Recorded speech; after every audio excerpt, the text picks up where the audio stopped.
Bonjour, c'est Sandrick, votre éducateur et formateur canin Respect Dogs.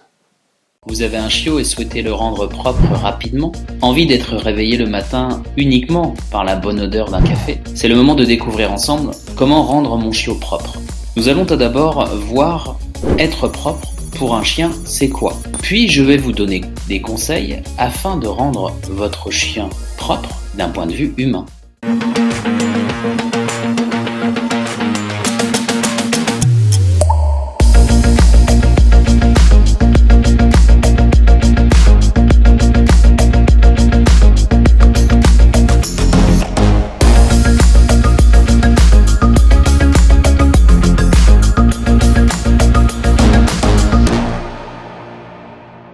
Être propre pour un chien, c'est quoi? Pour un chien, la malpropreté serait de faire là où je dors et là où je mange. Donc en fait, la plupart des chiens sont très propres, du moins d'un point de vue canin. Lorsqu'ils sont tout petits, qu'ils ont moins de 3 semaines, la mère va manger les excréments pour garder le nid propre. Ce comportement s'appelle la coprophagie. Arrivés environ vers l'âge de 3 semaines et qu'ils ont un peu plus de mobilité, les chiots vont commencer à sortir pour faire leurs besoins en extérieur. Ils deviennent alors propres d'un point de vue canin. Le chiot mémorise ensuite la surface sur laquelle il fait. Lorsqu'il va commencer à pouvoir s'éloigner de là où il dort et là où il mange, il se fera ce qu'on appelle une zone toilette, en repérant le type de sol par sa texture, son odeur par exemple. Il va prendre l'habitude de faire à cet endroit-là. Chez l'humain éleveur, le chiot va peut-être être conditionné différemment. Par exemple, si la zone toilette est symbolisée par du journal, le chiot risque de chercher ensuite chez sa nouvelle famille une surépaisseur sur le sol, comme zone toilette. Votre tapis d'entrée par exemple. Des chiots qui arrivent au printemps seront plus facilement mis sur l'herbe, ce qui rendra l'apprentissage de la propreté beaucoup plus facile. Ce qui explique aussi que des chiens à la campagne recherchent souvent en ville de l'herbe pour faire leurs besoins. Comment cette connaissance du comportement canin va m'aider à le rendre propre d'un point de vue humain?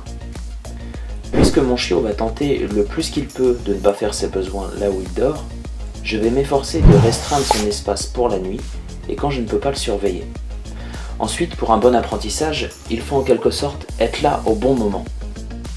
Votre chiot aura envie de faire très souvent. D'ailleurs, vers 2-3 mois, il aura besoin de faire ses besoins 6 à 10 fois par jour. Cela varie bien sûr d'une race à l'autre, mais avec un peu de bon sens, on se rappelle qu'il s'agit d'un bébé et qu'un bébé ne contrôle pas bien ses sphincters. Sa vessie a besoin également de se développer. L'apprentissage va donc consister à lui apprendre où vous souhaitez qu'il fasse ses besoins et à conditionner cette habitude. Comment faire? La première chose à faire est de déterminer les moments où il aura envie de faire ses besoins. Après une nuit de sommeil ou une sieste, après avoir mangé ou bu, après avoir joué ou s'être agité. Il va falloir donc systématiquement après ces moments emmener votre chiot à l'endroit où vous souhaitez qu'il prenne l'habitude de se soulager. Dès qu'il fait ses besoins, félicitez-le chaleureusement. Vous pouvez même le récompenser avec une friandise. Vous allez devoir ensuite ancrer ce bon nouveau comportement. Pas de secret, il faut créer l'habitude. Tous les jours, vous devez l'emmener dès que possible et tout de suite après que votre chien se réveille, s'agite ou joue, mange ou boit. Et surtout, on félicite et récompense le bon comportement à la seconde où il se produit. Il arrivera peut-être qu'il y ait encore des accidents de propreté de temps en temps. Vous devez observer la progression de votre chiot sur plusieurs semaines. S'il fait ses besoins devant vous, stoppez-le rapidement avec un ton ferme et emmenez-le à l'endroit où vous voulez qu'il fasse et qu'il termine à cet endroit-là. Lorsqu'il le fait, félicitez-le. Rappelez-vous que ce que vous considérez comme malpropre ne l'est pas forcément pour votre animal. Soyez donc patient et employez votre énergie à l'entraîner. J'espère que cette vidéo vous a plu. Alors commentez, partagez et abonnez-vous à la chaîne YouTube pour ne rater aucune nouvelle vidéo. Regardez également le lien en commentaire. Je vous offre mon e-book « Rendre son chien obéissant et bien dans ses pattes ».